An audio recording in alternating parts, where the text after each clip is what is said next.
The Comedy Company Video with Mark Mitchell, Glenn Robbins, Marianne Fay, Ian McFadden, Kim Gingell, Chris Keogh, Russell Gilbert, Javon Chu, Paula Gardner, and Peter Rowthorne. Welcome to the Kafka Sports Oval for the elimination rounds in the 1988 Public Service Olympics. First event on the card, the 8-hour rat race. Competitors getting ready now. Warming up. Here is the starter getting ready. The starting signal. There's the starting signal, but I believe it is nobody there yet. Getting into position now. Getting into position. Ready for the starter's gun. And off they go. Racing now, running strongly on the outside is Blaney in the lead, challenged by Agostini. And here's the first team rate in meantime. Let's see how the year marathon is progressing over the Ambrose. Thanks, Tony. In the 25th year of the marathon now, most of the marathon team are bunched up behind departmental head Alan Carstairs, who has seniority, and of course cannot be overtaken. Second in line is Barbara Walsh. She's managed to hold on to that position for a while now, but looks like having no hope of getting in front. While Carstairs holds the post, but wait, Carstairs is down. Yes, he's going. This is the chance for the lead on appeal against the promotion. And now in on the Yellow. Back to you, Tony. Well, yeah, it's still team-break over here at the 8-hour rat race. All ready to start again, and away they go. Blaney's racing in the lead on the outside. Let's take a look at the hop, step and jump. Thanks, Tony. This, of course, is the public service version of the hop, step and jump, where one person does the hop, one does the step, and the other one does the jump. And that looks like a very good score for the Department of Restructuring. Now the field of beats. A few moments ago, Dexter Miles tried out on range distance for the briefcase toss. Beautiful throw there, and Ronald McKenzie set a new record for the foam throw. And back to you, Tony. Closing minutes of the 8-hour rat race and the affirmative action leg of the event. The men stop and the women jump in. And away they go again. Let's cross over the relay. Thanks, Tony. Well into the second 100 metres of the relay now. And Ferguson of accounts just coming up to the first back change. He's there. And he signs it in. Malcolm South countersigns it. Now, Ferrar snatches the requisition form. He fills it out. He puts in all the details. He signs it. Malcolm checks it. He countersigns it. It's authorised. And he stabs it and he's away. Thanks, Tony. And the final bit of the day, the 5 o'clock dash. And they're off. And boy, what a burst of speed off the Australians. And every reason to be proud of these competitors. And come the public service Olympics, I wouldn't be surprised to see them win the Monte Carlo. Campbell, thanks. No worries, love. Oh. Hello, look who it is, remember me? Yeah. I never forget a face, I tell you, I've had a lot of faces in my cab. You know what, I've come to the conclusion, people are absolutely mad, they really are. I have had people absolutely throw themselves under my car the other day, and the rubbish bins are throwing me, Barney. That's what the nature strips are for. The speed traps are another thing to contend with, and when I'm going up to mine. And the police, stupid cops. Stop here. Let me out down. Please let me I'll out just down. turn the cab round for you, darling. Now. No, it's all right, no problem at all. Just turn it round, that's the way. But honest to God, you know, I've got to say to myself, what is happening to people these days? Where are they going? Where are they going to? Oh, thanks very much. Thank you. You don't want the change? No, thanks. That'll be fine. Okay, well, you have a nice day. Take care. Might see you again sometime.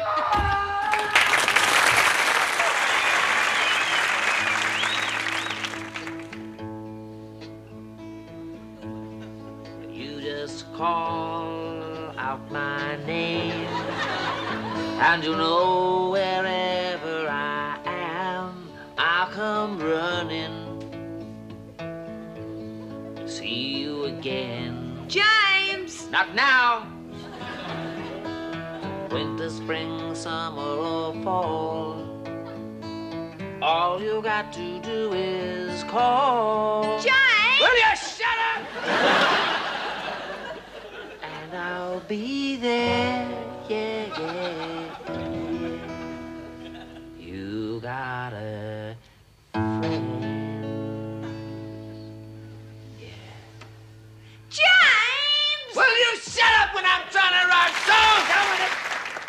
Hi, my name's Kylie. And guess what? I was at McDonald's and this really cute guy who works there was just staring his guts out at me the whole time. So I smiled at him like this. And guess what? He comes over and he goes, sorry, I just couldn't help staring. And I go, oh, it's okay, it happens all the time. And he goes, nah, your dress is caught up in your undies. So embarrassed. But then we just got raving, and guess what? He asked me out. So good. It was like my first date not at a car wash. So rapt, because he is really cute, and we are so compatible, because guess what? He is a Libra, and so would I have been if I had have been born then. And anyway, yesterday he comes over, and Mum answers the door, and so bad, she goes, Kylie, there's a girlfriend here to see you. Can you believe it? Just because his voice hasn't broken yet. And just because he's got long hair. And then the worst thing, Mum is doing the ironing in the living room, just like we are poor people or something. And she asks me to help fold the clean clothes. And right in front of Stephen, I have to help fold her underpants. Oh, so off, because, you know, you have to, like, take an end each, take a hike to the opposite ends of the room, and walk back and meet each other in the middle.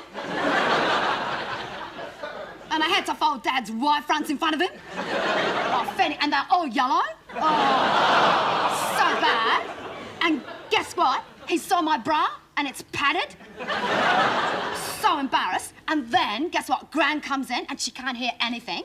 And I go, Gran, this is Stephen. And she goes, oh, hello, Megan. And I go, no, Gran, it's Stephen. And she just goes on and on about what a beautiful name Megan is.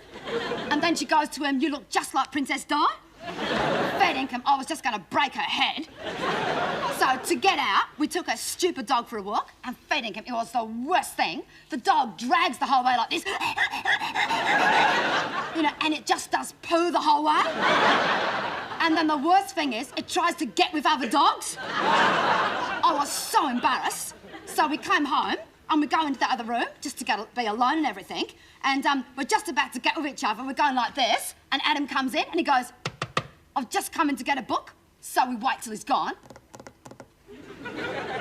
And then we go, and he goes, just got to put the book back.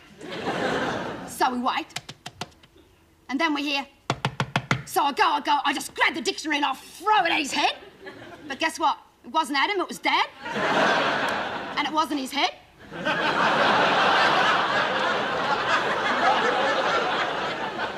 His voice was nearly as high as Stephen's. He was really mad. So we just went to the movies to see this horror film, and it was so good, because when it gets scary, you can just go, ah, ah, and sit on the boy's knee and just get with them. And there was this really scary bit where the monster just rips this girl's head off, and I grab Stephen, and I start getting him like crazy, and it was great, because he was such a good kisser. And then I remember Stephen was sitting on the other side. It was someone else. I was spewing, because whoever it was an excellent kisser. Fanny, I ain't going to practice like mad now. See ya.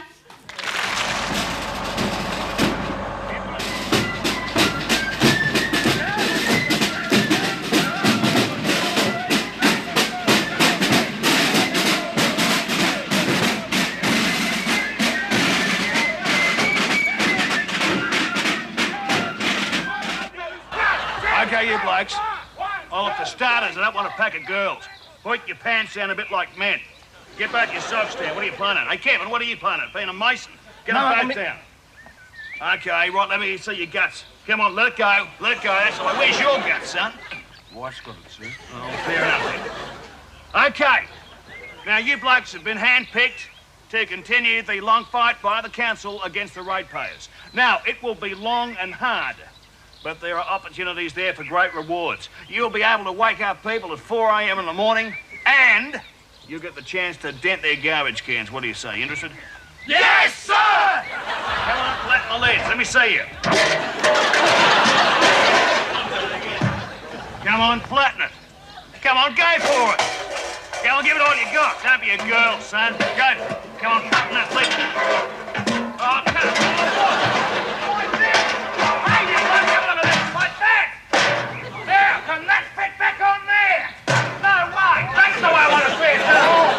Now, you will from time to time come across one of these. This is a plastic, bendable, non-breakable rubbish bin lid. Now, there's only one thing you can do when you come across something like this. Frisbee. See what I mean? Okay, stand by. Right, 1, Frisbee 2. Frisbee 3. Frisbee 4. Hey, good on you, son. You got it in the tree. Hey, Kevin, try and get one on the roof. Try again, Kevin. All right, you blokes. The basic rules. Waking the ratepayers. And the rule is simple. Clink, clank, clunk. What is it? Clink, clank, clunk. That's right.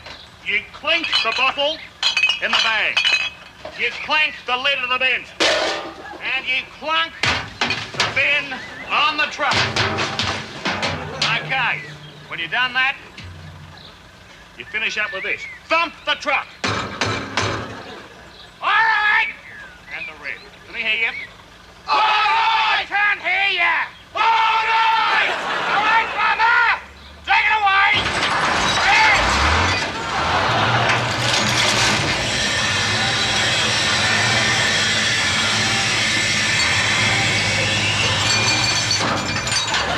Rightio then.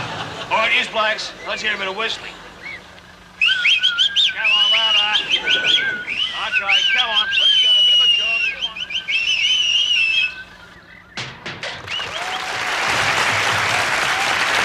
Every day, thousands of Australians suffer injuries on trains. Injuries such as getting your head caught in the door,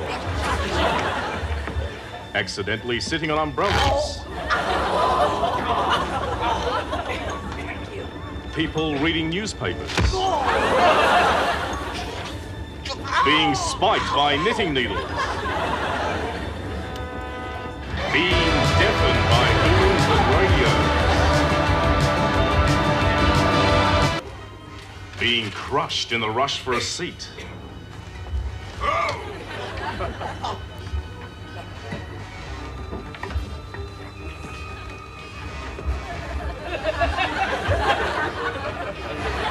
being breathed on by drunks, and suffocation from body odor. Concussion from falling bags. Being accused of molesting.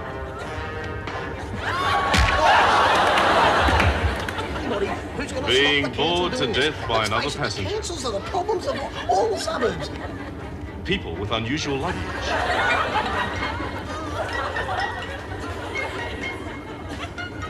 Being attacked by vandals.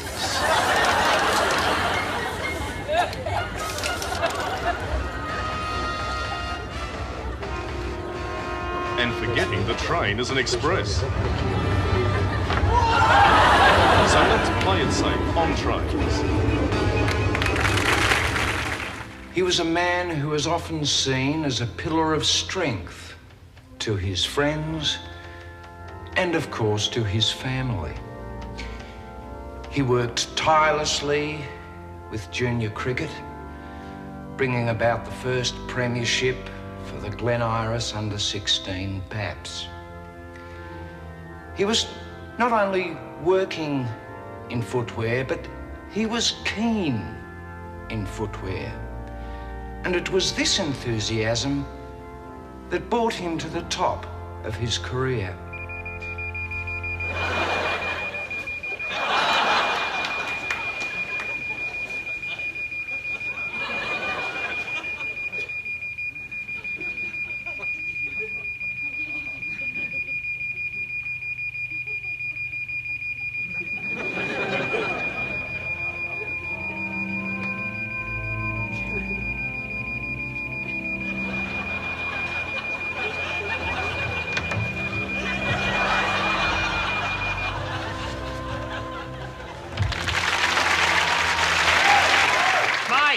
How's the party? It's good. Yeah, good. Yeah. How's the car? It's good. That's good. What? No problems then? No problems. Oh, good. You got the keys for me? Yeah, I've got the keys. Oh, good. Can I have them? Yeah, right. Yeah. Where is it, out the front? Yeah, it's out the front. Beauty. Thanks, mate. Not out the front here. Oh, yeah? Where then? Out the front of Peter's place. Peter's place? And Brian's place. And a bit out the front of Reg's place. What happened, mate?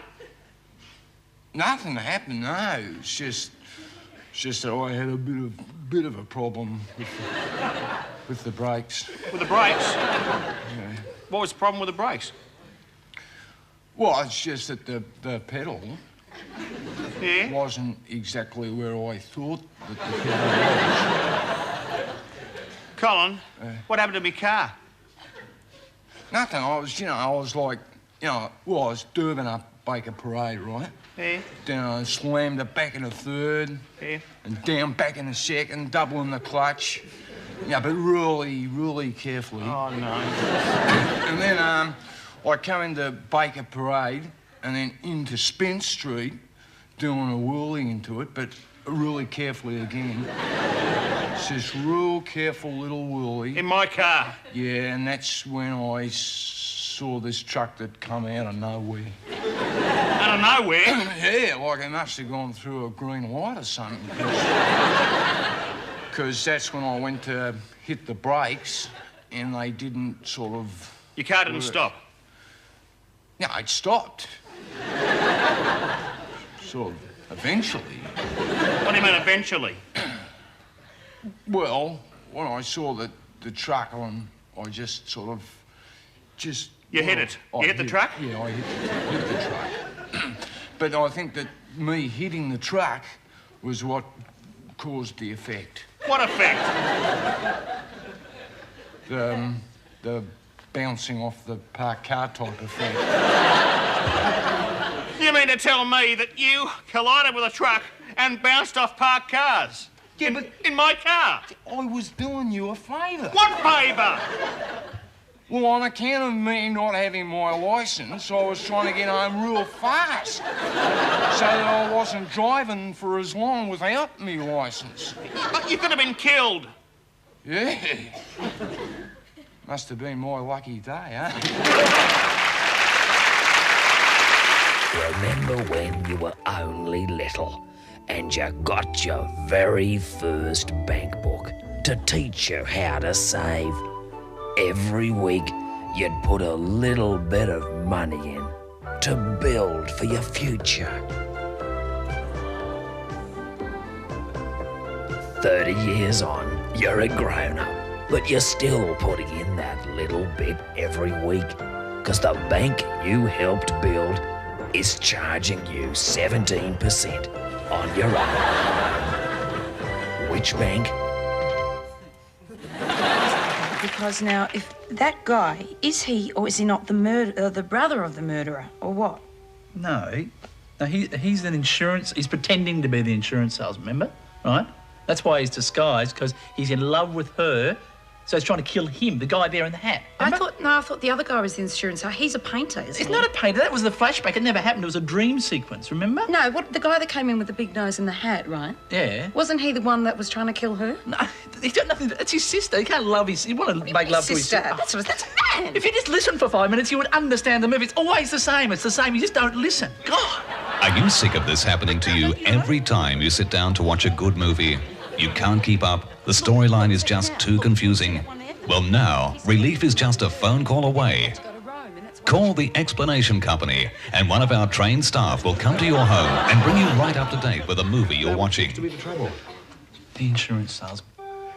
The insurance salesman and the painter are both trying to kill that man there with the hat, the man who always wears the hat. And they both happen to be in love with the hat man's sister. Okay? Our trained staff will also explain other shows, such as the news. No, the Prime Minister is the one there with the grey hair. See him? That one there? That's the one, yes, the one with the golf club. Current affairs. No, they're not from another planet. They're the people who claim they saw the UFO. They look like it. Yeah, they do, don't they? And even children's shows. That cat is actually an echo of a distant time where warriors used to dress up in animal skins to perform an orgiastic ritual in honour of the fertility goddess or the moon goddess. What's he doing now? I'm not altogether sure, but I think he's trying to teach you how to tell the time. Yeah. So call the Explanation Company 24 hours a day or join the club for year-round service. The Explanation Company. You'll need us one day.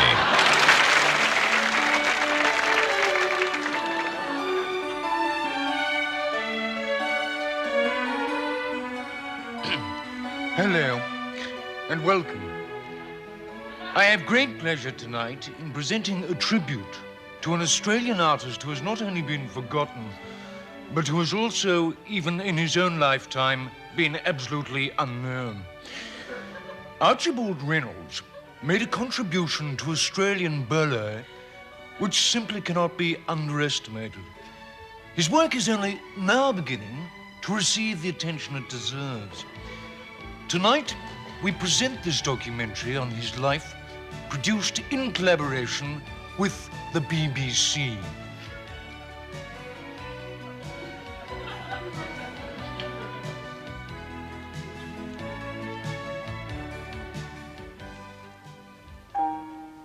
Archibald Reynolds was born on the 1st of April 1900. He was the son of Cecil and Agnes Reynolds, successful glue manufacturers of Pleasant Hills.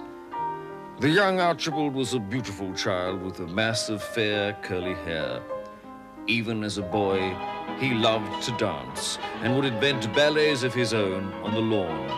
But as he grew older, fate was to play Archibald a cruel trick. It was thought that Archibald's build would banish hopes of his being a dancer, but he shocked his parents by announcing that he was going to audition for the Borovansky Ballet. I remember I was in my first year and we all thought we were frightfully lucky to be in the company. And there was a boy who used to come along every day wanting to join. Of course, there was no hope, but he would come along every day and the teachers would throw him out, but the next day he'd be back again. His enthusiasm, like everything else about him, was enormous. He drove them mad writing letters asking for auditions. Well, they tried to talk him into doing something else with his life, but all he ever wanted to do was dance. I think persistence was his greatest quality. In fact, it was his only quality. Failing to gain a place in any Australian ballet school, Archibald took the inheritance from his parents who had died of embarrassment and embarked for Europe. Here he danced his way across the continent while being rejected by ballet schools in Paris, Berlin, Moscow, London, and Rome. Home once again, Archibald determined that he would from then on form his own company and stage his own ballets. This rare footage, filmed out of doors, depicts his ballet, The Dance of Joy. Narcissus is hunting in the forest. Overcome with the beauty of nature, he dances a dance of joy to the coming of spring. He then sees a woodland pond and catches sight of his own reflection. Cupid, hiding nearby, fires an arrow, striking Narcissus and causing him to fall in love. Narcissus dies, but the dance of joy lives on. The ballet was not a success. I think the Dance of Joy was very ahead of its time. Very. In fact, I don't think the world will ever be ready for it. They passed a law prohibiting him from ever doing another public performance. Yes, I think it was after that Archie became a bit of a recluse. Disappointed by adverse public reaction, Archibald locked himself away in his hotel room and devoted himself entirely to developing new forms of dance. Finally, in 1938, the inevitable happened.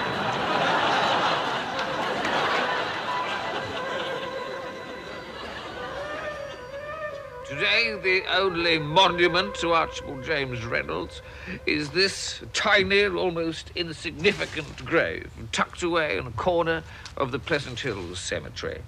But this year, on the 50th anniversary of his death, the Australian government has commissioned a new ballet dealing with his life.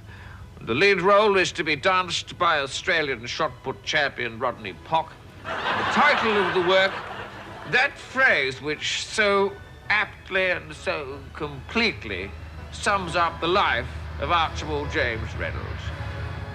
born to dance.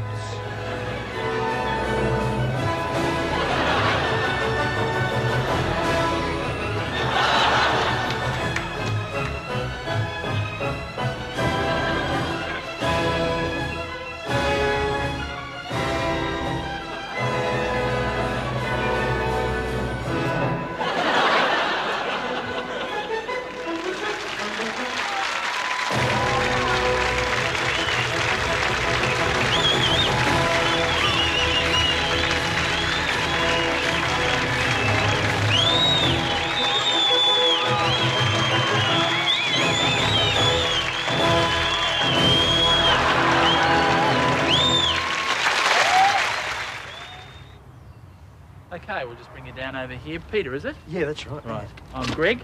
Hi, Greg. Now, Peter, is this your first lesson? No, I had a couple of lessons a few years back. Yeah. Okay, let's have a bit of a look at you. Right. You can tee up just here. Right. Grab yourself a 3-wood, and we'll have a bit of a look at your stance and your grip. Just grab yourself a 3-wood there. Yep. Alrighty. Nice and easy, nice and relaxed. Lovely. Good. Oh, you mongrel. No, that was more of a bastard. Let me show you how to do a mongrel. Right.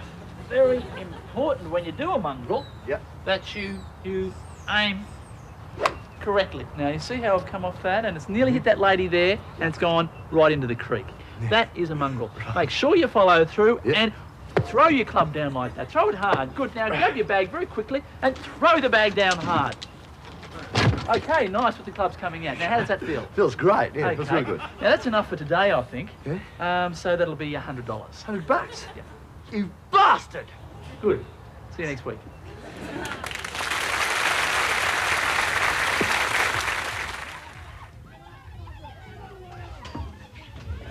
Hey, Barry, fight. That's right. Come on. That's the way, mate. That way out. Out. That's right.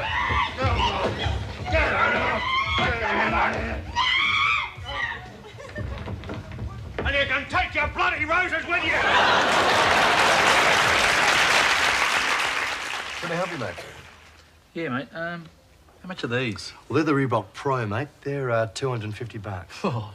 Yeah, very expensive. They're for professional sportsmen and women. Right. We have other ranges. We have the Puma Semi-Pro, the Adidas Like to Have a Hit on the Weekends, Right.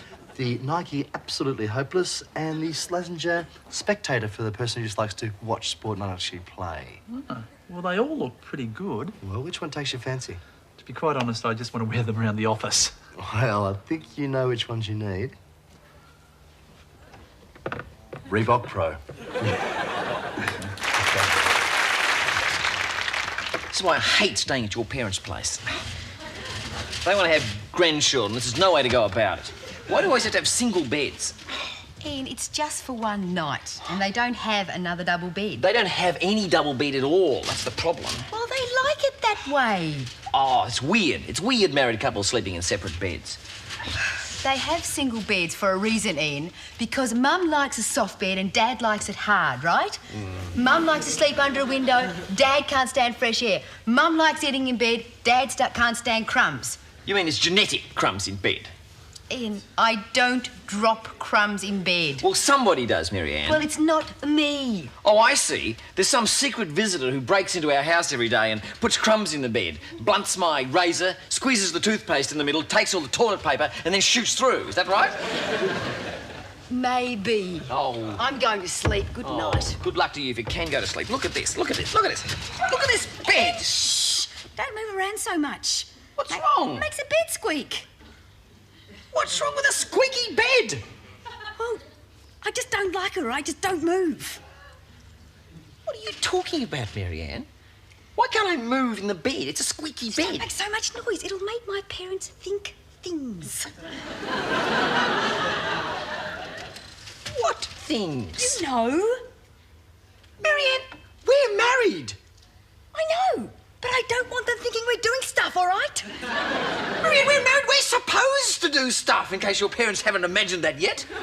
Not here, Ian. Not at my parents' house. Why? Not with them in the next room. Why? What, are you afraid they might get some ideas? About time they got a few ideas. Might be a good thing.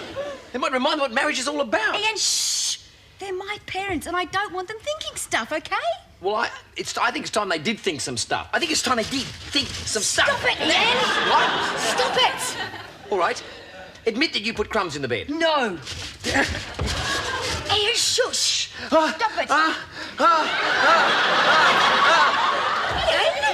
Stop it! Oh, Mary, that's incredible. All right, all right. All right, I put crumbs in the bed, all right? And you steal my razor blade. You are a pig. What? What did you say, Mary? What did you Ian? call me? Call me. All right, you're lovely, you're beautiful, you're sexy and handsome, all right? So shut Okay. up. You promised never to borrow my underwear again? Promise Yes! never to borrow? Yes! Ah, You're a pig, Ian. this is very good, Mary. We should visit your parents more often. Mary? Oh, can I sleep in your bed? Coming to the closing stages of the tournament, and it's been a truly remarkable event. Knight to rook 4. Rook to queen 7. Checkmate. Absolutely amazing. This young Russian chess champion, Yuri Bakunin, not yet 16, beating 15 of the world's most distinguished masters, Knight to blindfolded. knight 6. Checkmate. Thank you. That's the second last one now, coming up to Ulyanov. Ulyanov already has been checked twice. Bishop to bishop 3. Rook to queen 1. Checkmate. Yes, he's done it. What an incredible effort. What an amazing chess player. What a brilliant mind. Oh, what a pity.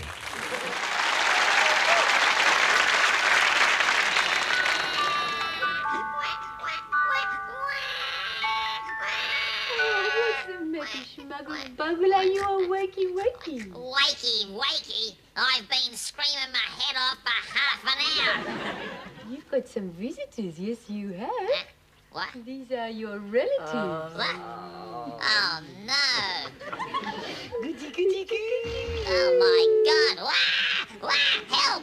Aliens! Help! Get me out of here! Wah! These are your aunties and uncles.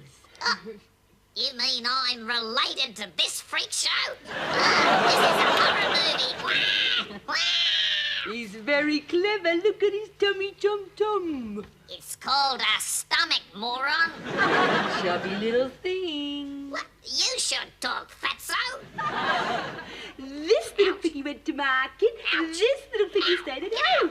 Get out. This little piggy had bread and jam. Get out of it. Back off.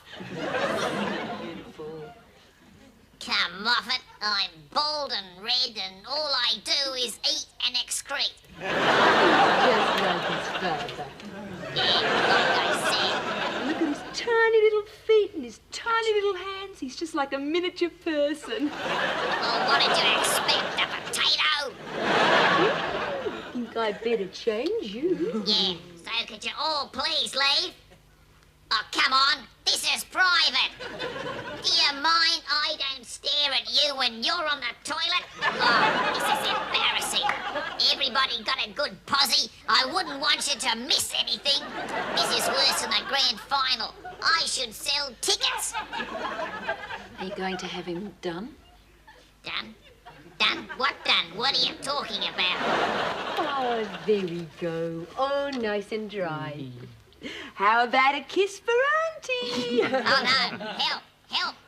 Cruelly to children. Child forced to kiss an auntie. Yuck. A smugger. Give him to me. Now here's the beard rash. Hello, love. He's had garlic for lunch. Who's a good little bloke, eh? No, put me down. You want to go up? No, Do you please, want to go not up? that. Oh, no, not Up this. we go one. Oh, no, sugar. Up we go two. God. And three. No. God, I hate that. You thought I was going to drop you, didn't you, eh? I'd like to drop you, you big lunk. You got a bit of wind, love. No. You got a bit of wind? I got a cerebral hemorrhage. Put me down. Here we go. I'll squeeze it out of you, eh? As they say, one good throw-up deserves another. Waiting. I know, she's still pushing. Hello, gentlemen. How are you today? Oh, you want some grapes? Here, take a bunch. Doesn't matter. It's nice for you to come and wait for the baby with me. You know Marika, she's 11 and a half months pregnant, mate. We're waiting. Sometimes I think the baby's never gonna come. At last, Marika, she goes into labor, and what happens? She's in the labor for 3.5 weeks. I can't believe it, mate. It's so painful, because, you know, I got to unload the truck all by myself. And I got the back, you know. I don't know. Marika, she's having the contradictions. You know what I mean? Pushing. The doctor, he said, if the baby not come out soon, we're gonna have to seduce her. I said, that's how we got into trouble in the first place. You know, the pregnancy make Marika go funny. The other day, she says you want to eat the chocolate, she want to eat the bread, the fruit, a chicken, maybe a couple of chickens. You know what I mean? Oh, it's bad to see her lose her appetite like this.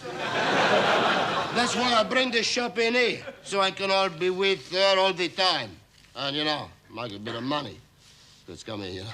You know, the gentlemen who come here to the hospital, they buy the grapes for the people. But the people never eat them because they're sick. So I go around, get him off the tables, and sell him to the gentlemen again. You know, mate, I sell these grapes 5 times today already. However, the trouble is, you know, everyone here is sick. I think I picked up a wog. But doesn't matter. Marika is in the delivery room. Oh, you know, I was in there for 3 weeks, but I had to come out. Terrible noise, you know. Not Marika. It's Aphrodite, my mother. Like this. Ah! She moves in 3 weeks ago. As soon as the contradiction starts, she started to scream. She sleeps at the foot of Marika's bed. She wants to look after her, you know. The doctor not like it because when he tries to touch Marika, my mother bites him on the leg. Because she wants to make sure the baby's all right. You know, the doctor, he showed me what to do when the baby is born. Have a look at this, mate. Because what you do, you got to get the umbrella, the cord, you know, and you got to tie him. I don't do like that. I do like this. Here's the cord. Have a look at this. Beautiful. Just grab the cord like that, put him through the machine. What is that, Agape? The baby! The baby's here. The baby's here. Agape, tell me, what is it? Is it a boy baby or a girl baby? Is she a boy or is she a girl? What's happened? Tell me. Mr. Nicolettus, Yes, ma'am. fine pair of sons. Oh, couple of boys! Oh, but look. Oh, beautiful.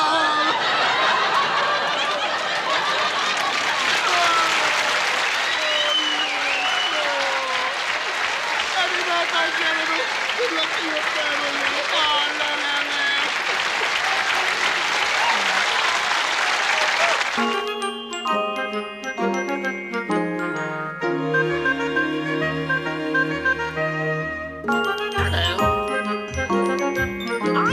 For a story? Well, have you washed your hands? Very well. Let's begin. Today I'm going to tell you the story of Harry the Hunter. Harry was a hunter. He had great big brown boots. He had a big blue jacket. And he had a red hunting cap. He also had a great big double-barrel shotgun. One morning, Harry the Hunter woke up so early it was still dark. He put on his boots and his jacket and he went out into the wetlands. He went right into the cold, muddy water and he waited there for the sun to come up. After a while, the sun did come up. And Harry saw a family of ducks flying over the wetlands. Harry raised his gun and pulled the trigger. Boom went the father duck. Boom went the mother duck. And boom, boom, boom went all the little baby ducks. All that was left was a pile of feathers. Harry the Hunter was hungry then, so he went home and he had a very big breakfast of bacon and eggs. But the ducks had no breakfast at all. Wasn't that a lovely story? Do you know someone like Harry the Hunter? I know I do. I'll be back with another story very soon. Bye-bye.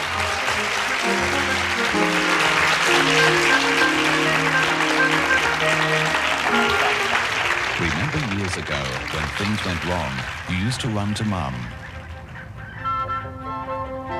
And Mum always knew just what to do. She used Mercurochrome to take the sting away.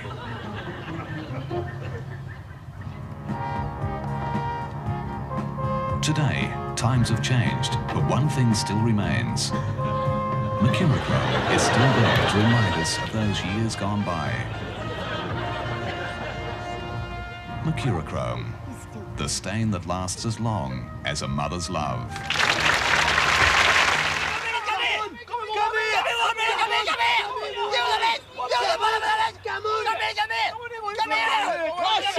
Everybody just shut up!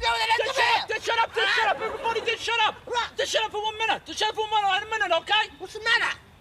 You shouldn't talk like that. Don't talk, nobody talk like that. Rude talk, don't you talk like that. Talk like what? Talk like that, talk to that girl over there.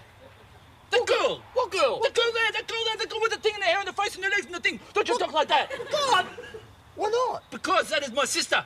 Oh. She's good looking! Don't you say my sister's good looking! Do you ever say my sister's good looking? I'll kill you until you are dead! I'll kill you until you are dead! Okay! Do you say okay? Don't say nothing, don't say okay! Don't say nothing, all right? She has been like a brother to me, all right? I'll kill you until you're dead. For 1 minute, I'll kill you. I'll kill all of you! My sister has been like a sister to my brother, me. Do you do that face? Do you do that face? What face? Do you do that face? The face you do when you think of dirty thoughts about my sister. Do you think dirty thoughts about... No one think dirty thoughts about my sister. I'll kill you all until you're dead. I wasn't doing the face. You were doing the face just now, so you do the face, a dirty face. Nah. There's a problem with you. None of you have no respect for women. No respect for women. Too many dirty thoughts. No respect for women. Dirty thoughts. All right. Stupid face. Kill you till you're all dead. And guess what? What? It's not my sister.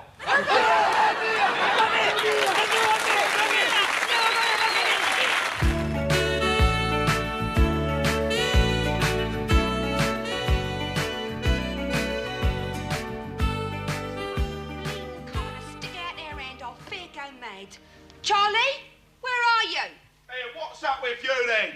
Fed up, that's what.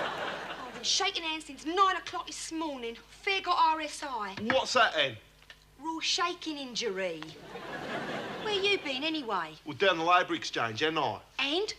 Well, they don't have no jobs, did they? Not for kings. But didn't you tell them about your experience? You can ride polo ponies and open trade fairs and fly helicopters. Yeah, well, they got nothing for me, have they? Nothing higher than an earl. I'm not doing a courier's job. Oh, bleeding hopeless. Why didn't they send you to a comprehensive? Well, you know I'm no good with subjects, do you? But at least you would have had a trade. On the other hand, if your mum had let go her grip on the family business, Oh, look, leave off about me mum, right? Charlie, why don't you grow up? You're getting worse than your brother. Look what I said about him in the paper. What? Look, it said Edward Windsor is wooden and lacklustre and should give it up immediately. Yeah, well, I told him this acting business was a mistake, didn't I? What acting? That's a review of the Royal Tour of Canada, isn't it? Is that you, Di? Oh, God. Don't tell me shit. Hello, Charlie. Hello. Hello, Di. Ooh, is that a new sweater? Yeah, I bought it for Escott. Oh, that's a nice change, dear. Last year you looked like one of the jockeys. Yeah, well, it's better than looking like one of the horses, isn't it? What's that, love? Nothing. I think I'll go soak my feet. Charlie, you coming up? I suppose so.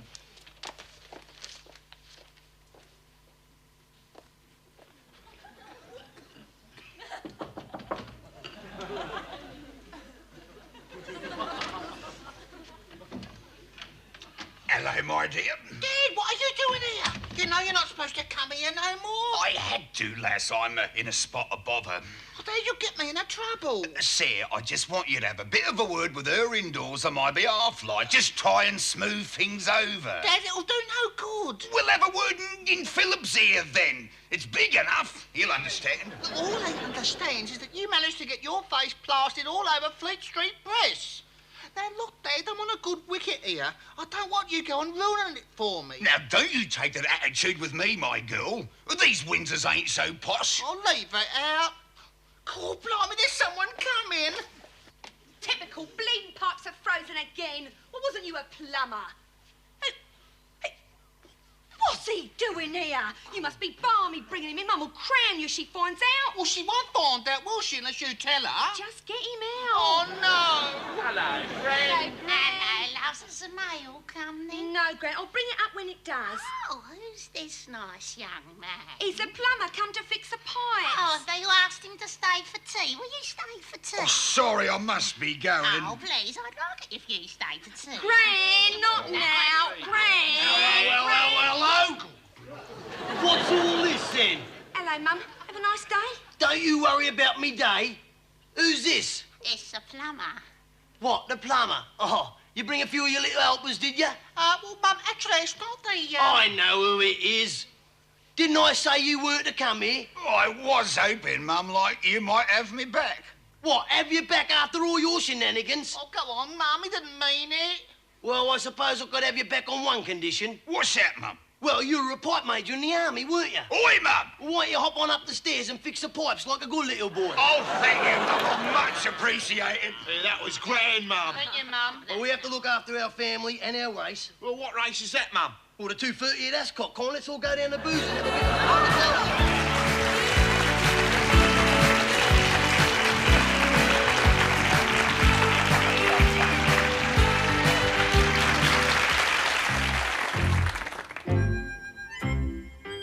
First of all, hi and welcome to Home Leavers Hints. Well, if you've been going out a bit, the chances are that you've met a girl, and you'll probably want to invite her somewhere.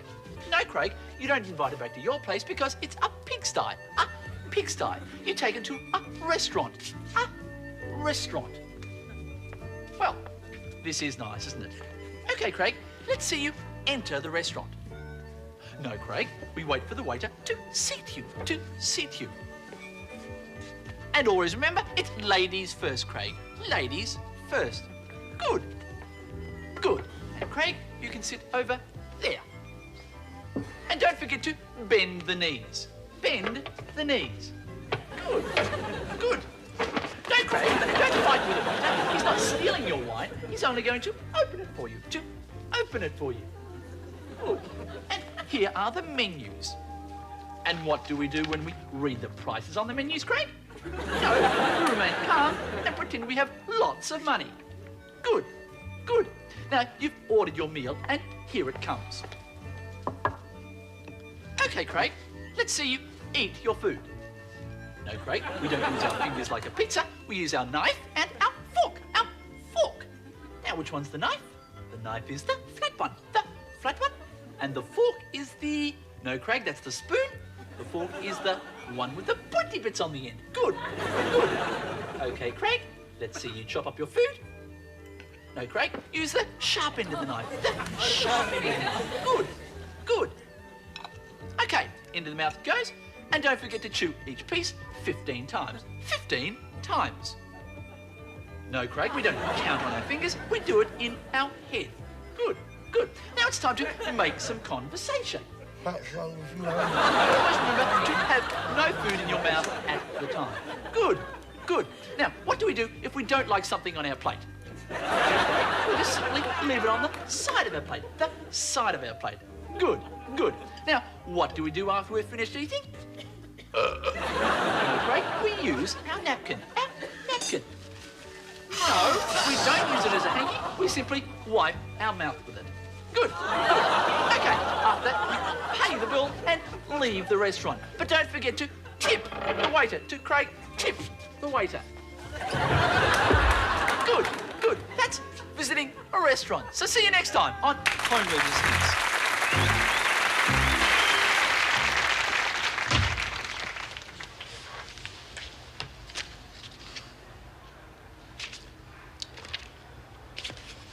What is the reason for your trip?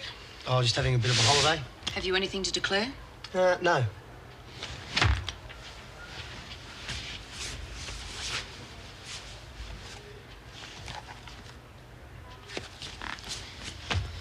Thank you, sir. Enjoy your trip. Thank you. Excuse me, sir. May I see your wrist? The Digital Alarm Watch. Another fine product from Bastards Incorporated.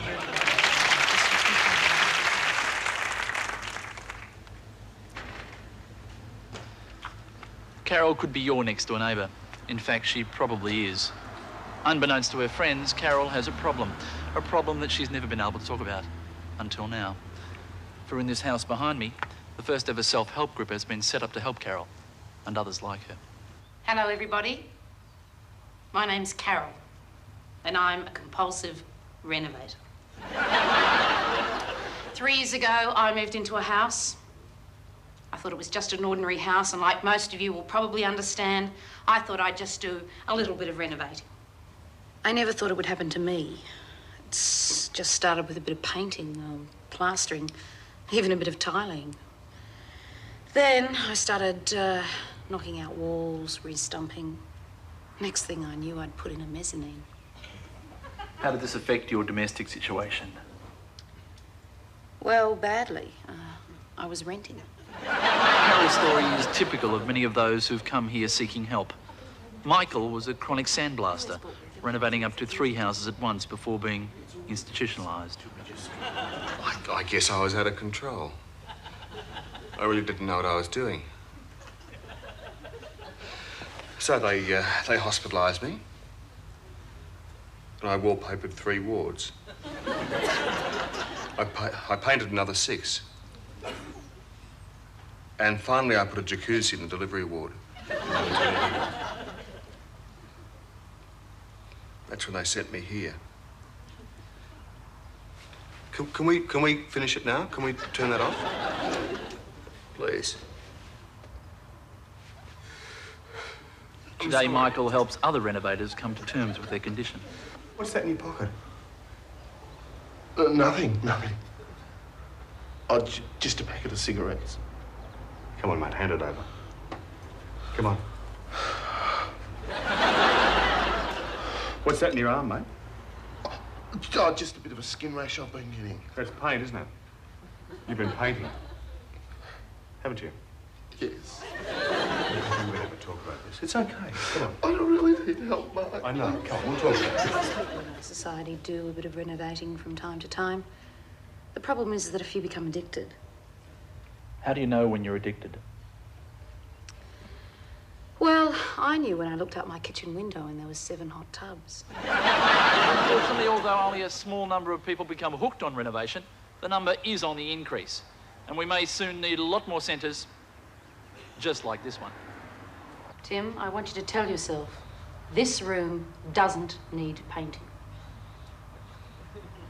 Say it.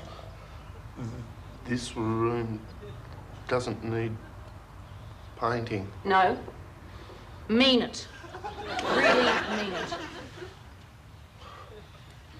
This room doesn't need painting. Good man. But you can put a lovely pair of French windows in there. And look, what we can do is we can extend out that way and we get a view of the whole thing. And let me do it, let me!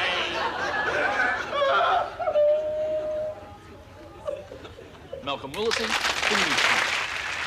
Yes.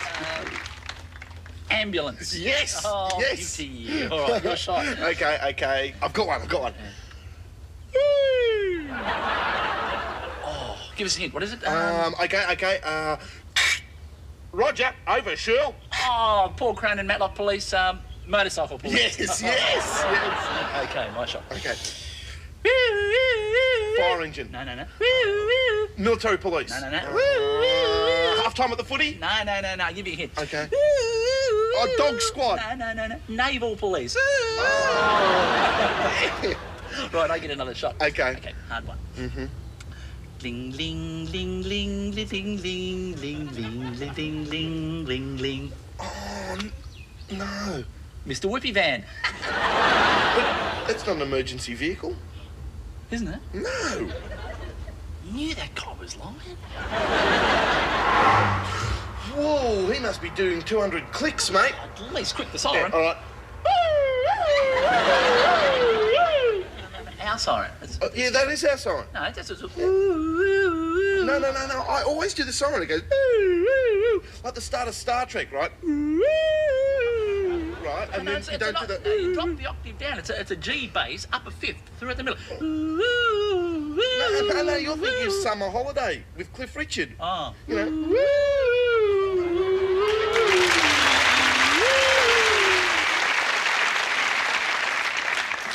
Hi, my name's Collie, and, you know how it was my birthday today? Well, guess what I got? A year's private tuition in maths. Spewing, and guess what my spat little brother made me this? Doubly spewing. And then Mum and Dad reckon we have to go to Nana's, and I go, Bull, you can't make me. And guess what? They made me. So embarrassing, and, because it was a special occasion, I was allowed to ask Dino. Whoopie-doo. And driving there was so bad, because every time we tried to kiss, Adam, my spat little brother, just dobs on us. And he keeps going like this all the time. He goes... he's so gross. And I go, oh, don't pick your nose, Adam. And he goes, I wasn't. I was just going... Which is bull, because he was going... And he goes, oh, Mum, Kylie's looking at me, as if it's a criminal offence. Mum goes, oh, Kylie, grow up. And I mean, all I did was go... and I was just giving Adam a Chinese burn, like really gently. Yeah, I was. And Mum just goes mental at me. It was so unfair, especially on my birthday.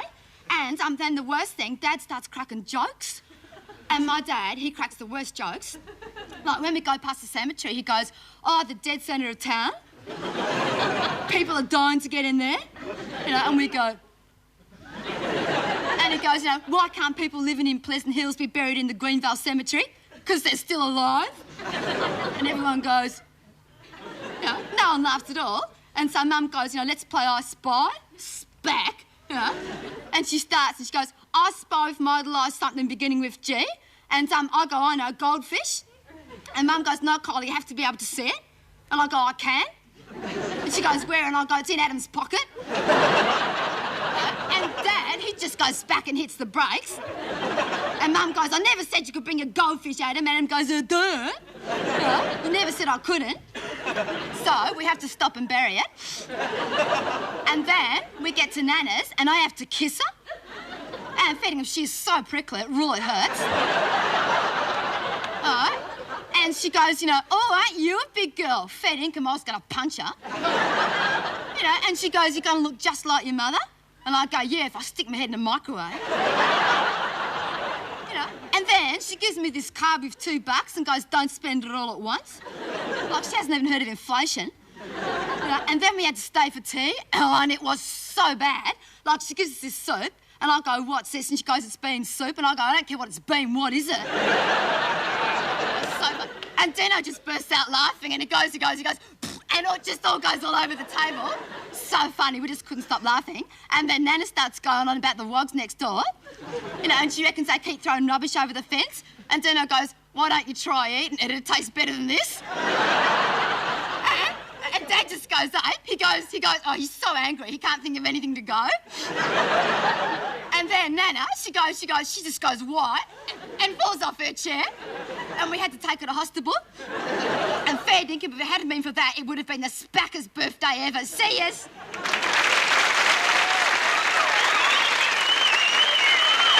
Hey, Cuddles. Yeah, what? Where's Cutie Pie? Haven't you heard? He spat the dummy. You're kidding? He got 3 hours in the bouncing-net. Nothing but prunes and mash. Dirty, rotten screws. What about Snooks? No good. What happened? He lost his appeal. Lunchtime tomorrow, he goes to the chair. The rats. Hey, here comes lunch. Great, I'm so hungry I could eat a Gigi. Ah, yuck. Nothing but custard and potato. I'm not eating this slop! I want some good food. Come on, feed me. There's only one thing to do. What? Hit the bottle. Yeah.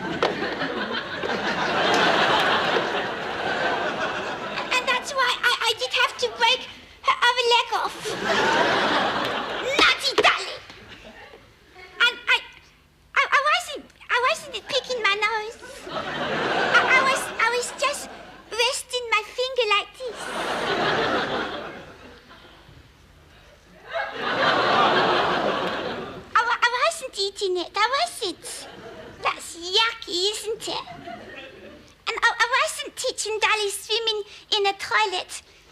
She did just fall in. And doesn't matter.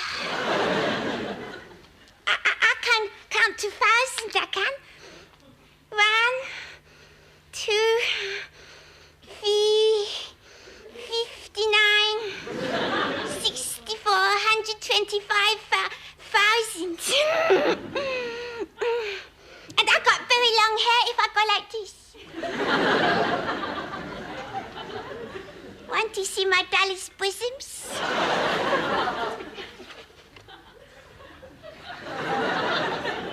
Very little. I got bosoms. I got feet. Because I'm a girl. Because girls have pink and bosoms and long hair and boys have got trucks and wiggly winkies. That's rude, isn't it? My daddy has got one. And he's as bigger than the whole world. Because that's what he did tell Auntie Denise. And I have got a secret. I have, but I'm not telling because it's a secret. Okay, I tell. My sister did say that God did make everything in the world, but that's liars, isn't it?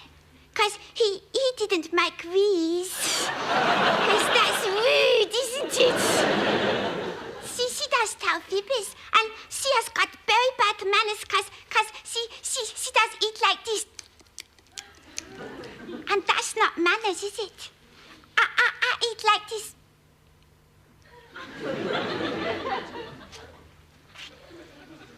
And she did tell on me, and I wasn't doing anything. I didn't.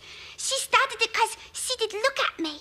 And I didn't punch her in the nose. Her nose, it just did get in the way when I was going like this. And do you know what my dolly is thinking? She's thinking, shut up. And bottoms. That's rude, isn't it? And she's thinking, bums. And vomit. And wheeze. And belly button. And she does think it's funny. It's not funny, darling. And I didn't mean to take a chicken from the fridge and put a nappy on him and sun lipstick and tie a string round his tummy and take him for a walk outside in the mud. I didn't mean to. It was an accident. Come on, chicken. Come on, chicken. Oh, Mummy, I wasn't. It was the chicken. Not the chicken. Not the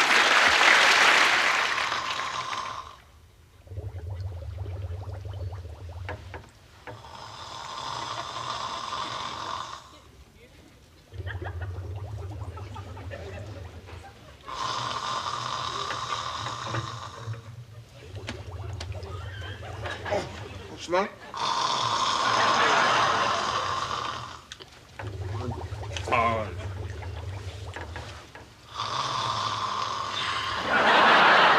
Wake up, will you, Frank?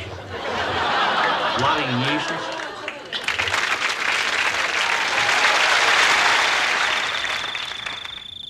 Hi, Cole. What are you doing out here? I'm just looking at the stars. Yeah, they're great, aren't they? Yeah, they're fantastic. I could just stand here and watch them all day. You know all the stars, do you, Cole? Yeah, I'm familiar with the main constellations. You mean constellations? Yeah, and them too. Hey, mate, what's that one? Well, that one up there that's Leo the Lion. So called because if you join all the stars together, they make a lion with 8 legs. And those ones overhead, that's all called the Milky Way. join all of them together, they make a huge chocolate bar. Hey, Cole. What's that cluster up there? That is the beautiful Ford Galaxy. So called because if you join all... Yeah, I get a picture. Yeah. I'm not sure what that one is there. That one up there? Yeah. It's the moon. Yeah, it is now, yeah. Yeah, I know that. Did you know that the moon affects the tides? The tides? You know, like how old people are always tired. Yeah? It's because the moon's affecting them. Oh, yeah? Yeah. Well, look, shooting star. What are you doing, Cole? Cole? Making a wish. I can't tell you what it is. Mate, it's a satellite. No, it's an electric guitar. Oh, rats! Now one come true. Yeah, sorry, mate.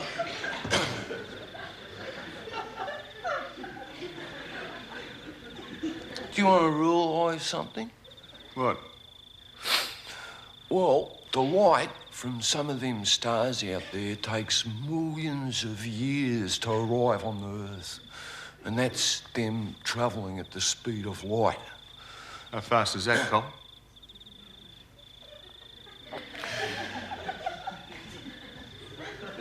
Well, you know, Peter's E.H. Holden with the lowering blocks and the... Yeah? Not quite as fast as that, but pretty fast. Hey. You know, just standing out here, like looking up at the stars, it just makes you feel sort of insignificant. Yeah? Just to think that out there on those stars, there's, like, life so advanced in their intelligence that they would make us feel stupid. Yeah, sort of hard to believe. You know, if you know all about the stars, you'll never get lost. Why's that?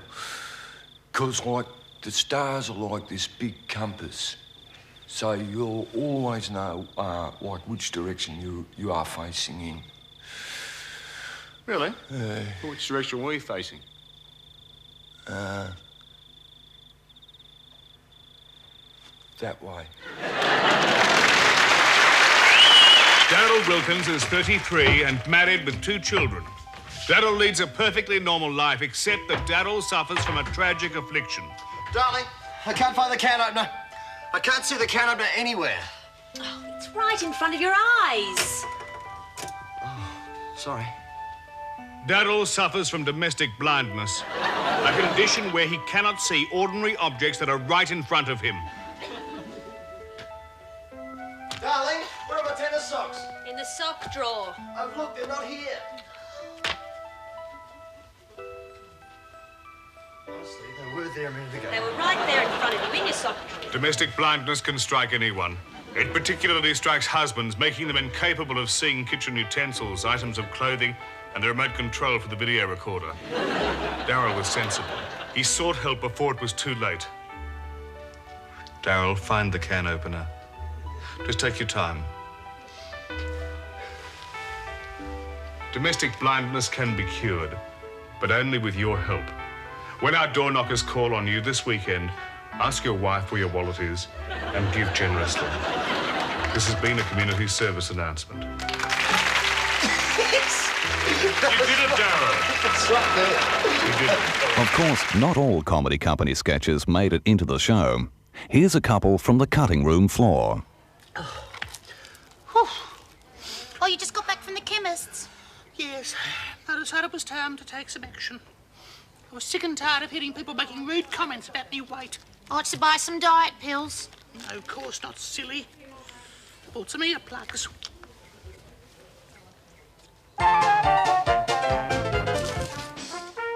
friends called me chubby until I switched to Thinnets.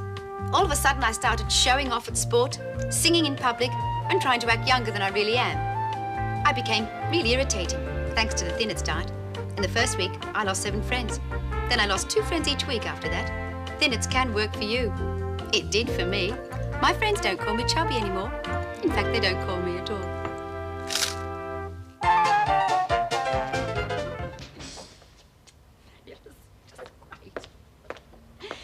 It could just be any boutique in one of the more fashionable suburbs. But Shea Shack Up is a new concept in merchandising. It provides clothes and accessories for the couple who, when it comes to making that big decision in life, don't. We have a range here of de facto designs. There's the tracksuit bottoms with wind cheater and hands stained with red wine. Oh, that's lovely. At the top of the range, we have this de facto compendium. Unisex jeans, complete with motorbike pillion passenger style grease trim on the legs. Large woolly jumper purchased on Contiki Tour of Greece, 1979. And Ugg boots. Shea Shack Up also specialises in giftware to make that non-event a special event. For example, there's the exclusive Shea Shack Up dinner service. It consists of unmatching plates and, of course, that saucer inscribed with the timeless motif of Victorian railways. There's the set of 5 Vegemite jar glasses, the splades, and if you're prepared to spend that extra bit of money, there's a pair of matching electric kettles, neither of which actually work.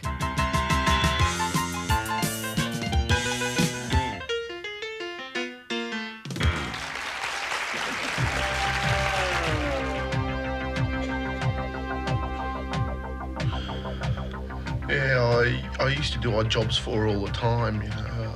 I used to drive around and that, mow the lawns, take her to do her shopping. And then this, I really didn't expect it. The case of a sensitive young man whose world was turned upside down by something that you'd least suspect. A birthday present.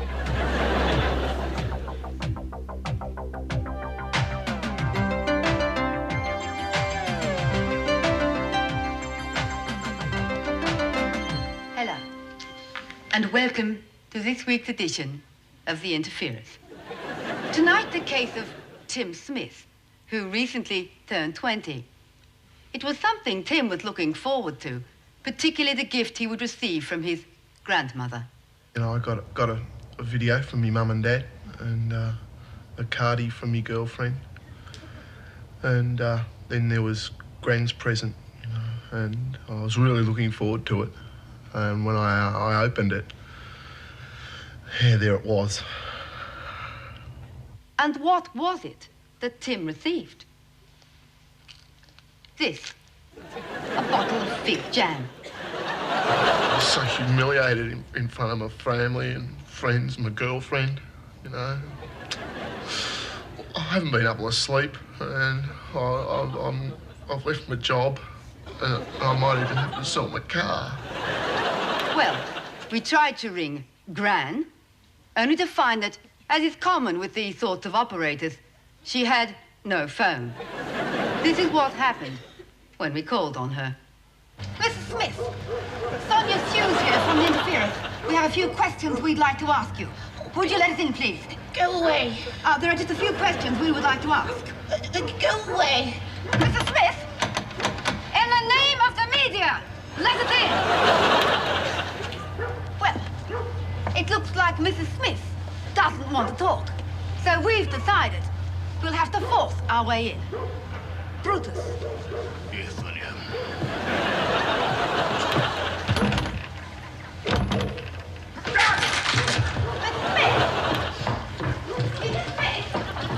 Is it true that you have given people fig jam every year for the last 5 years? I thought they liked Do you hold a degree from any recognized cooking school? Are you a recognized food manufacturer? Has the Police Department inspected these premises? Well, as you can see, Mrs. Smith is a born liar. Well, as you can see, the health department has definitely not inspected this kitchen. And there is evidence that Mrs. Smith is harboring live animals in an area where foodstuffs are regularly prepared. And here's the equipment used for making the product. I wonder how many other unsuspecting victims Mrs. Smith had in mind. Perhaps we'll take some of this for analysis. We tested this substance and found it to contain fragments of leaf, bark, twigs, paraffin wax, a number of human hairs, grey in colour, and at least twice the legal limit of Nivea hand cream. When we went back to confront Mrs. Smith with these allegations, she made a run for it. Mrs. Smith! Mrs. Smith! Do you admit your guilt, Mrs. Smith? Mrs. Smith, no! Mrs. Smith! Mrs. Smith is currently in hiding inside this hospital after very conveniently being hit by a truck. It came as no surprise to us to find that Mrs. Smith operated under a number of aliases. Granny, Nanny, Mrs. George Smith, Mum, Joyce, Joycey, Nan, Gran, Mother, Old Lady Smith, Smithy. Mrs. Smith has temporarily escaped our attention whilst she undergoes surgery. But when she comes out of hiding, you can rest assured that we will be waiting for her. We'll be back after this break with the following stories. I set the table every night, I rake the leaves, tidy my room, run messages. For that, I get $2.50 pocket money every week. Well, looking at the Maintenance Workers Agreement in conjunction with the Catering Industries and the Couriers and Conveyors Award, this kid should be getting a minimum of $368 a week, plus overtime, seasonally adjusted, tea money, travelling costs, and all other expenses. When I got married, I thought my wedding night was going to be something really special, something to remember. And it wasn't. And after all the build-up and that, I feel really cheated. And I think something should be done about it. Oh, I never promised her anything special. I did the right thing by her. And anyway, what does she expect? I tried pretty hard. I enjoyed myself. Coming up next on The Interference. On a jet plane, I don't know when I'll be back again. Oh, baby, I need to go. Oh, yeah. Oh, yeah, yeah, yeah. I'm having a good time. I'm having a good time.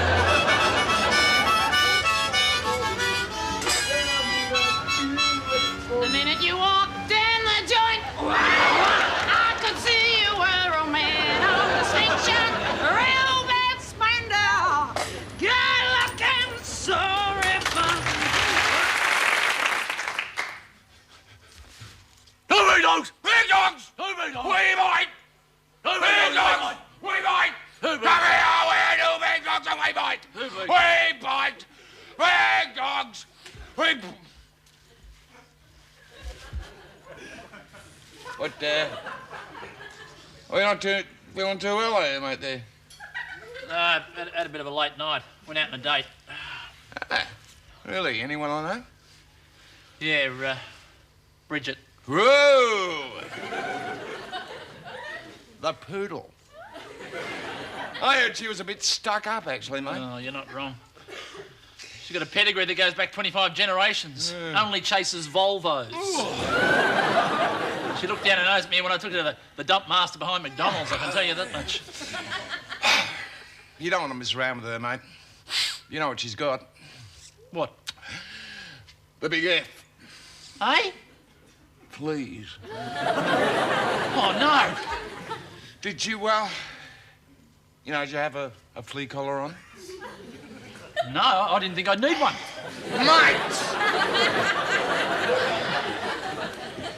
Mate, that's what they all say, but, mate, you know what they say in the ad? I mean, if it's not on, it's not on. Well, luckily, I didn't go too far, you know what I mean? You didn't? No. Well, she's got all these kinky ideas. Such as? Oh, well, mate, it's a bit embarrassing. Oh, come on, I'm your mate. Come on, tell me. Well, she wanted to do it in private. In private? Yeah, like inside the house, you know. That is really kinky, that one. No, I mean, I told her, I said, why can't we be like normal dogs? You know, find a nice crowded place outside, like a shopping centre or a car park, and go for it. But she didn't want to know about it, did she? Actually, mate, have you ever seen humans do it? It's weird, isn't it? I've seen them copy us a couple of times too. And then they turn the hose on us. Yeah. Mate, I tell you what, I think I'm onto a good bit, you know, good wicket with that new piece down at number 7. Not the little brown and white one. Yeah, that's right. Yeah, I've been round there a few times now. Won't be long before she falls under my spell. I'm sorry, mate, but I've got some bad news for you. Don't tell me I've got the wrong sex again. No, mate, the wrong species. It's a guinea pig. I thought she just had an accent. Oh, no wonder I couldn't understand a word. Gee, I'm glad you told me. I was going to go around there again tonight. That's the trouble with you, mate. You should take more time developing your relationships. It do take time. Oh, yeah. How about that love affair you had with your owner's leg? Shut up! It was just a little crush. Oh, yeah, little crush. I saw you go for it, hammer and tong, away you go. Shut up! As far as I'm concerned, I've had enough of relationships. Yeah, me too. There's a lot better things to do than chase females. Yeah, like chasing a stick. Yeah. Barking at cars. Yeah. Digging holes.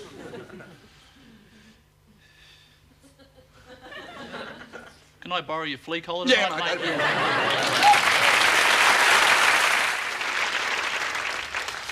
I hate this. This is the worst idea anyone ever had. And it'll do us good to get some fresh air. If I want fresh air, Marianne, I can open the window. I don't have to drive out 100 miles into the country and slog across a muddy field and try and pitch a tent on the piece of rockiest ground this side of Beirut. Where are the matches? In that bag. Oh, Marianne, look. They're all wet. They're useless. Sorry, Ian, I had a jar of pickled onions in there and the lid must have come off. Oh, fantastic. Now we're going to freeze to death. Sorry. And stop complaining. Other couples have fun when they go camping. But can you explain to me in what sense this could be fun? How could it be? Am I missing something or what? It's good to get back to nature. Why would you want to get back to nature? We've spent the last 5,000 years trying to get away from nature. Millions of people have died. Scientists have died for their beliefs, trying to create new technology. We've had revolutions and inquisitions and battles of independence. People have undergone torture just so we don't have to live in tents. We've finally got the technology to put people on the moon, and what do we want to do? Go and sleep on the ground again. And it'll make you appreciate how good it is at home. I know how good it is at home. I can picture it vividly. I can see a bed and a warm shower and a book I can read. Instead, I'm sleeping on the ground in the middle of rocks with wet clothes, and there's nothing to eat but one can of baked beans. Well, sort of. What do you mean, sort of? I forgot to bring the can opener. Fantastic, and I'm starving. I've got some Tic Tacs. Tic Tacs? Marianne, what kind of person comes camping with a can of baked beans, some pickled onion and some Tic Tacs? I thought you were packing the food. I thought it was packed. What's in that bag? Well, my toner, my moisturiser, my cleanser. I can't stand it. I can't stand it, Marianne. This is the last time we ever do this. Why can't we go to a motel? Ian, stop complaining. Look, I found it's a very nice dry location, didn't I? Dry. Can you imagine how hard this thing is? How did you find this spot? What's it meant to be? There's something over here that just feels like a trunk of a tree. I can't sleep. I can't go to sleep because the whole thing digs into me when I try to roll over. What digs in? This root or whatever it is. Well, chop it off. Did we bring anything to cut with? Yes, in there. Oh, wow. Relic of your Boy Scout days, no matter. All right. Ow! What was that? Clank. plank, Marianne? Marianne, when you put the ground sheet down, was there anything under it? Some bits of wood, some metal stuff.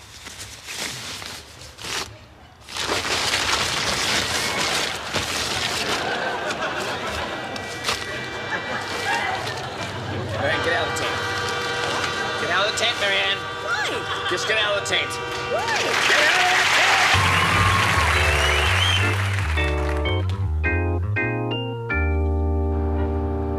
Oh, it's your Uncle Arthur, isn't it? And have a guess what? I'm off to the snow in a beautiful bus. And I met some gorgeous kiddies on the way out there, and we sang songs. And here I am coming out the door to the beautiful snow. And doesn't it look marvellous? There's bits of snow everywhere. And I wandered over to where they had the marvellous little taxi trucks. And I said, can I give you a hand putting those up on the roof there? And I 1, 2, 3, boom, we'll throw it over there like that. And boom, we'll throw him there like that. And we'll make sure it's all nice, neat and tidy. He said, thank you very much, Uncle Arthur. And I hopped into the back of that taxi truck there. And all the beautiful girlies. And they said, hop in there, Uncle Arthur. I said, no worries. I'm looking forward to a marvellous day at the snow. And I put my special snowy shoes on. And I don't think anyone minded me putting them on in the back of that truck there. And I pulled up, and I was all ready to hop out there and wander around and have a look and have a really marvellous time. So I hopped down there, and they gave me a bit of a push and stood me up, and I wandered out, and before you know it, boom, I was having fun, wasn't I? And I looked around, and there was some kids throwing some snowy balls. I said, all righty, you throw us in a bit of another one. I'll have some fun with you. There you go, you young scallywags. I knew those snowshoes would come in handy, didn't I, eh?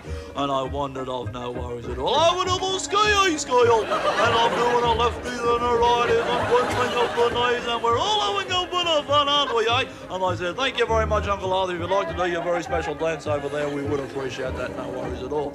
And I thought, I'll take some photographs out on Boogie Street, and boy, what decided they'd fall over with some very special photographs, didn't they, eh? So I got a photograph of that little one there, just like that. There you go, and another one like that, and another one just like that. And they were marvellous photographs of the kids having fun, and I looked around for the team buller skiing team who do aerial robotics, don't they, eh? And up in the air they go, but I couldn't find them anywhere. I was looking around here, they must have been asleep, because I didn't see them anywhere around the place, but it didn't matter. I was still having fun, wasn't I, eh? And I wandered down and looked around for the beautiful view, and I thought I'll try a bit of an echo, won't I, eh? I said, hello! And they said, hello, how are you, Uncle Arthur? I said, fine, thank you very much.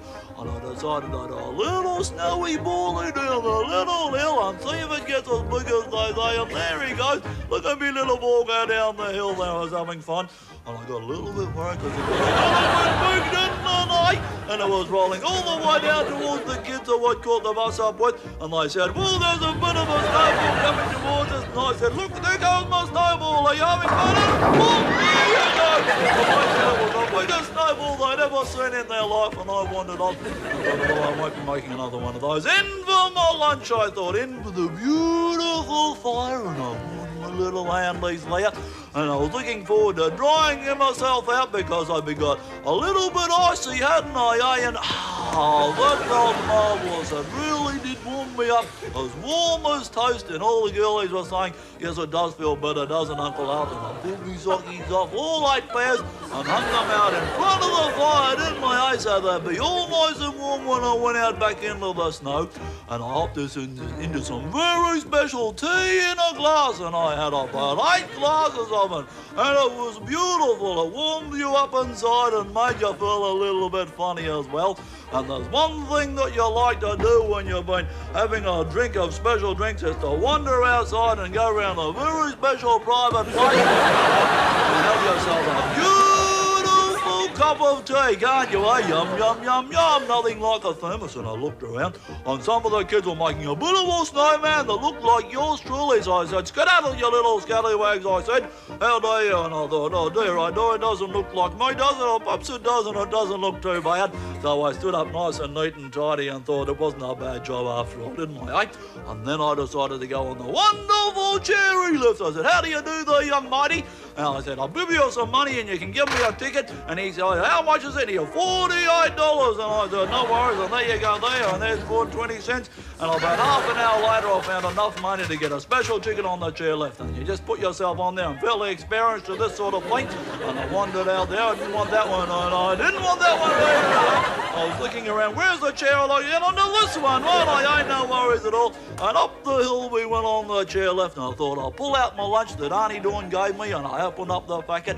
And look at that. It was a beautiful sandwich. Frozen. So I thought I'll pop him back in there and maybe have him for a bit of afternoon tea, won't I? Ain't no worries at all. I thought it was a good opportunity to have a look around at the beautiful view and say hello to all the kids. How are you there, young kids, I'm saying? And I'm looking around and saying, isn't it marvellous up here at Mount Buller? And I'm saying hello and look at the view down there. Isn't that marvellous? And whoa, I just wanted to get a very special view, didn't I, eh? And I was hanging on and swinging and doing loopy-de-loopies and having a marvellous time on that chairlift. And I managed to get myself back on and I hopped off there. And the man said, are you right there, Uncle Arthur? I said, I'm fairly experienced at this sort of thing. I'm going to have a bit of a wander and a look around. And some kids went past and said, hello there, Uncle Arthur, how are you? And I said, no worries at all. And I'll show you how to do some very special skiing.